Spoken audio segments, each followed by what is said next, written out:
We hebben er 2 bij Jong Oranje die nog voor Indonesië mogen spelen. Die nu bij Jong Oranje meedoen. Ryan Flamingo. Ja, toch wel. Ik heb dat Flamingo namelijk ook gesproken. Ja. En daarna zag ik ook al allemaal comments over Indonesië. En toen dacht ik... Pemain PSV dan Stoke City ini kirim kode siap gabung timnas Indonesia. Yuk PSSI gerak cepat.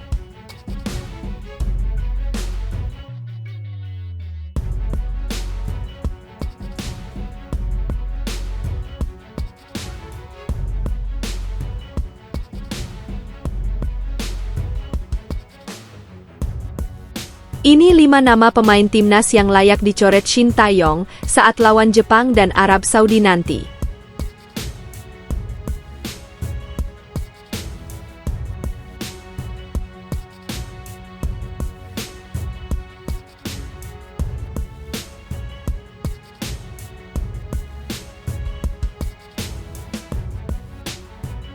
PSSI sudah evaluasi pelatih timnas Indonesia Shin Tae-yong, ini hasilnya.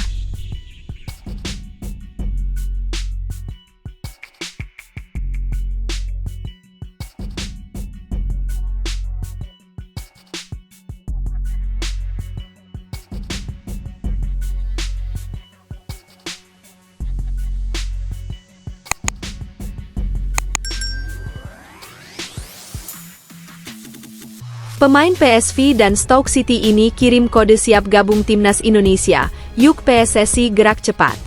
2 pemain keturunan Ryan Flamingo, PSV Eindhoven, dan Milan Manhoef, Stoke City, memberi sinyal siap bergabung timnas Indonesia.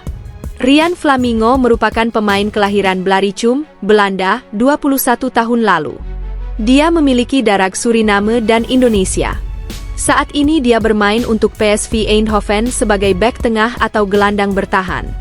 Sementara Milan Manhoef merupakan putra dari mantan seniman bela diri campuran dan kickboxer yang memiliki darah Suriname, Belanda, dan Indonesia, Melvin Manhoef. Awalnya, dia mengikuti jejak sang ayah menekuni kickboxing di usia muda. Namun, akhirnya dia memutuskan untuk fokus di sepak bola. Kini, Milan Manhoef bermain untuk klub Liga Inggris, Stoke City.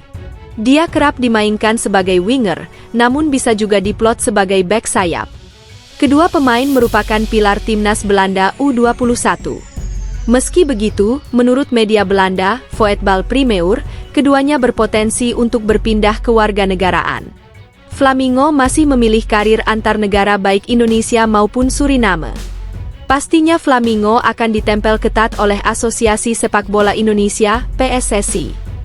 Tapi, ada juga sesama pemain muda de Oranje, Milan Manhoef, yang juga diikuti oleh Garuda, tulis Voetbal Primeur, di akun Instagram mereka, Voetbal Primeur, Kamis, 24 Desember 2024. Apa yang akan Anda lakukan jika Anda adalah Flamingo?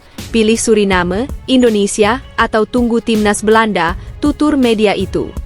Yang menarik, baik Flamingo dan Manhoef mengirim kode ketertarikannya untuk mengenakan kostum tim Garuda. Flamingo memberikan sinyal itu dengan menjawab unggahan Voetbal Primeur di atas. Di kolom komentar unggahan tersebut, dia menuliskan bendera Indonesia.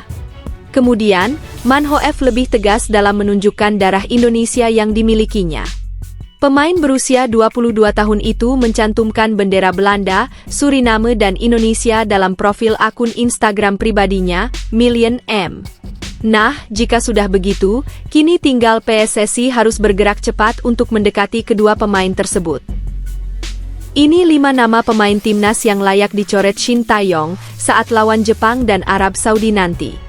Ada 5 total pemain timnas Indonesia yang kemungkinan akan dicoret oleh STY di laga kandang melawan Jepang dan Arab Saudi nanti. Siapa mereka? Seperti yang kita ketahui, timnas Indonesia nantinya akan menjamu Jepang di matchday kelima grup C pada Jumat, 15 November 2024 pukul 19 WIB mendatang. Sedangkan pada Selasa 19 November 2024 pukul 19 WIB, timnas Indonesia akan kembali menjamu Arab Saudi di kandang. Melihat dari hasil dan performa timnas Indonesia sejauh ini, terutama ketika mendapatkan hasil yang mengecewakan saat melawan Cina. Ternyata ada 5 nama pemain yang sepertinya cukup layak untuk dicoret Shin Tae-yong pada laga yang akan datang nanti. Berikut diantaranya. Pertama, ada Egy Maulana Fikri. Sosok winger kanan ini sepertinya memang tidak diminati untuk ST turunkan pada laga melawan Cina kemarin. Tidak hanya itu, bahkan ketika melawan Bahrain sendiri, Egy juga gagal untuk masuk daftar lineup 23 pemain yang ditandingkan.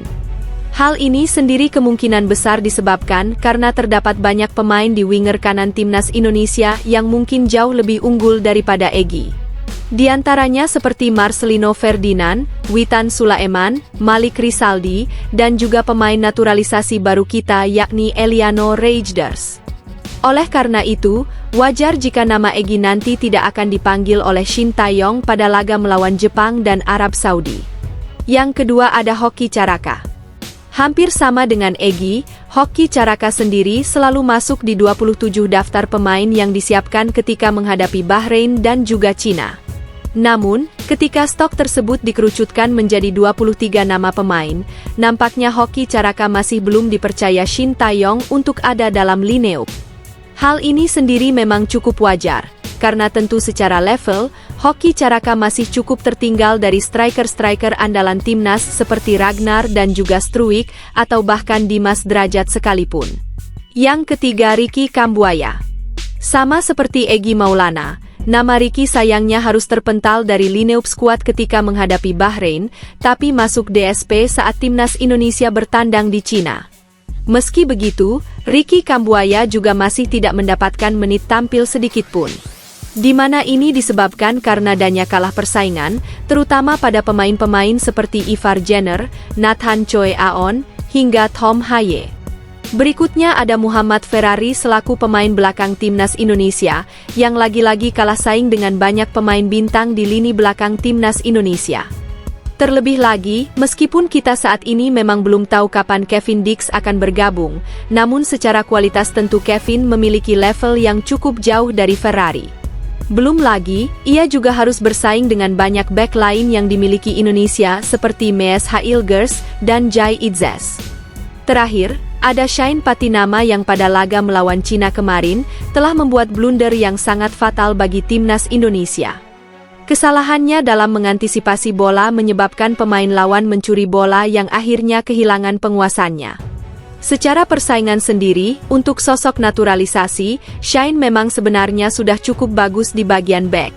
Namun, back-back kelas atas seperti Kelvin Verdon, Nathan Choi, dan Pratama Arhan juga sebenarnya tidak kalah menonjol daripada Shine. PSSI sudah evaluasi pelatih timnas Indonesia Shin Tae-yong, ini hasilnya. PSSI sudah melakukan evaluasi kepada pelatih timnas Indonesia, Shin Tae-yong. Evaluasi itu dilakukan setelah timnas Indonesia merasakan hasil imbang 1-1 melawan Bahrain dan kalah 0-2 dari Cina pada laga grup C putaran ketiga kualifikasi Piala Dunia 2026 zona Asia, 10 hingga 15 Oktober 2024. Pemanggilan Shin Tae-yong untuk bertemu PSSI disampaikan secara langsung oleh Ketua Badan Tim Nasional, BTN, Sumarji. Kepada awak, Sumarji mengatakan bahwa evaluasi ini dilakukan untuk menanyakan perkembangan timnas Indonesia. Seperti diketahui, timnas Indonesia baru mengemas 3 poin dari 4 pertandingan yang sudah dijalani. Tim Merah Putih terdampar di posisi kelima klasemen sementara grup C. Jadi yang perlu disampaikan, kami bermain imbang dalam 3 pertandingan awal dan terakhir kalah. Selesai pertandingan melawan Cina, perasaan pemain semuanya bergejolak, kata Sumarji di Stadion Madia, Senayan, Jakarta Pusat, Kamis, 24 Oktober 2024. Sumarji menambahkan, semua pemain timnas Indonesia kesal karena gagal menang lawan Cina. Padahal dari awal, timnas Indonesia diprediksi bisa menang atas Cina. Ini tidak sesuai dengan perencanaan dan target dari PSSI. Jika kemarin timnas Indonesia menang melawan Cina, maka saat ini skuad Garuda berada di posisi kedua klasemen sementara grup C. Peluang timnas Indonesia untuk lolos ke Piala Dunia 2026 semakin besar. Namun untuk saat ini peluang itu menipis karena timnas Indonesia berada di posisi kelima. Kami berpikir bahwa lawan Cina bisa menang tapi faktanya tidak. Setelah itu kami semua berkumpul dan melakukan evaluasi baik dari tim pelatih maupun semuanya, kata Sumarji. Kata Sumarji, para pemain dan tim pelatih timnas Indonesia berbicara dari hati ke hati. Semuanya sangat kecewa dengan hasil, meskipun timnas Indonesia bermain bagus. Kami sepakat setelah pulang kekalahan ini menjadi motivasi sebagai pelecut kami di laga-laga selanjutnya, kata Soemarji. Selanjutnya, timnas Indonesia akan melawan Jepang dan Arab Saudi di Stadion Utama Gelora Bung Karno, SUGBK, Senayan, Jakarta Pusat, 15 dan 19 November 2024. Soemarji berharap para pemain timnas Indonesia bisa bekerja keras dalam pertandingan nanti. Jadi dalam laga kandang nanti, saya minta para pemain bekerja lebih keras lagi. Para pemain harus bisa menyatukan karena ini urusan hati, kata Soemarji. Lanjut Soemarji, dalam evaluasi terhadap Shin Tae-yong, ia mengatakan bahwa PSSI meminta kepada semua pemain timnas Indonesia menyatu. PSSI ingin para pemain timnas Indonesia bisa solid lagi. Shin Tae-yong pun sepakat dengan evaluasi yang diminta PSSI. Tujuannya tentu saja baik agar timnas Indonesia bisa semakin berkualitas ke depannya. Jadi hasil evaluasinya itu bagaimana tim ini ternyata masih kurang bisa menyatu dan kurang ada chemistry.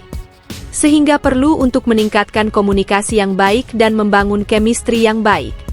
Saya berupaya dan berusaha mengambil hati para pemain dan tim pelatih. Sehingga bisa menyatu untuk satu tujuan yakni menang, tutup Soemarji.